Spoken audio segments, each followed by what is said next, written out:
చిరు చిరు జల్లెల్లో పెదవులు తడిసాయే, తడిసిన ఇద్దరి పెదవుల పైన మెరుపులు మెరిసాయే.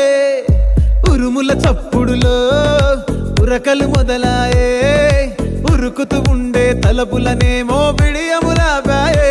అడుగు అడుగు ముందుకు సరుపుకొని ఒకరికి ఒకరము చేరువై ఊపిరి తగిలేటంతగా ముఖములు ఎదురుగా ఉంచామే.